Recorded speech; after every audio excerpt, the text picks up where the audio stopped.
తిరుపతిలో దర్శనానికి ముందు కంపార్ట్మెంట్లో కూర్చొని పొంగల్ తిన్నారా? తినే ఉంటారులేండి.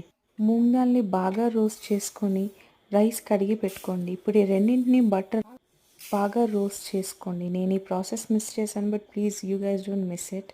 ఇప్పుడు ఇందులో వాటర్ యాడ్ చేసుకొని సాల్ట్ వేసి 4 to 5 విజిల్స్ వచ్చేంత వరకు ఉడకబెట్టుకోండి. ఈ వీడియోలో కూడా ఒక బిస్కెట్ చేశానండి బాబు.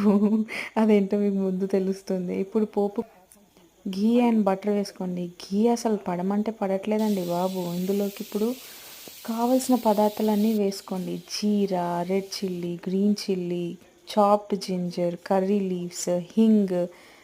నేను చెప్పాను కదా ముందే ఒకటి మిస్ చేశానని, కర్రీ లీవ్స్ అండ్ హింగ్ లేకపోతే అసలు పోపుకి అసలు అర్థమే లేదండి బాబు.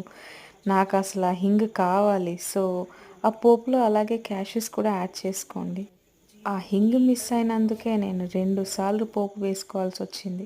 సో ఇప్పుడు ఈ పోపు మిక్స్చర్ అంతటిని రైస్లో యాడ్ చేసుకోండి. రైస్ మీకు గట్టిగా కావాలంటే ఇట్లాగే చేసుకోవచ్చు, లేదంటే వాటర్ మాకు కొంచెం ఎక్కువ కావాలి అంటే హాట్ వాటర్ చేసి కన్సిస్టెన్సీ అడ్జస్ట్ చేసుకోవచ్చు. And they you go.